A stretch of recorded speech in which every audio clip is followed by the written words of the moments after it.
البرنامج كل ما رجلك تاخدك حته، كأن مفيش برنامج ناجح غير برنامج باسم سوسته. هو صحيح برنامج ناجح لا مجامله ولا هي اونطه، لا بصحيح باسم بجانيج بعد ما كان دكتور بروشيتي. يلا يا حاجه الحلقه هتاجي، هات اللب وشيل الفته، وانت يا بنت كفايه تليفون، يا تطلع بره يا تقعد ساكته. وهوبا وتبدا حفله جديده يطل علينا النجم اللامع، جنبه الشاشه طويله عريضه وجايب صوره شيخ من الجامع، هو ينكت والناس تضحك، هو ينكت والناس تضحك، وكمان سامع صوت في الشارع. قلت اطل اشوف القصه دقيقه بسرعه وتوني راجع.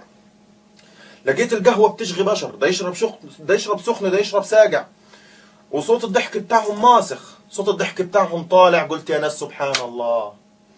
او جالك قلبي يا عبد الله تضحك على اللي بيجي يصلي ويعلمنا قال الله، ضحكك مايع على شيخ جامع قضى حياته في بيت الله.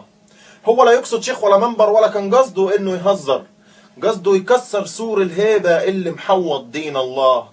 وان كانت بدأت بالمسجد او بإمامنا وهو بيسجد، بكرة تلاقي نفسك بتكركر على آية في كتاب الله.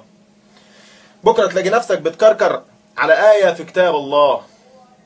شغل مخك واقعد فكر، لما في مكة هجموا الدين حد نطق جاب سيرة الله؟ يومها ابو لهب اتغل ومكر قال لكلابه الغبي فيكم الا هيرفض شرع الله.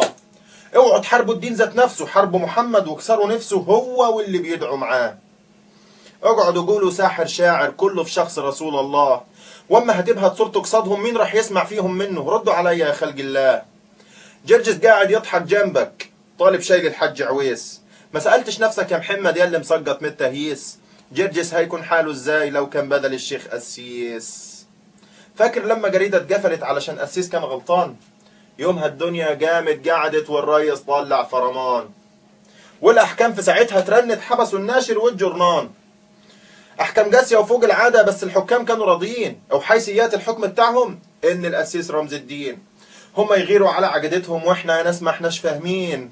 اصحى يا مسلم واحفظ دينك قبل ما تخسر دنيا ودين، وتقابل ربك متحسر على اللي مليت بيه الموازين. والاعلام له رب يحاسب، هو عليهم القادرين. عبد الله الشريف.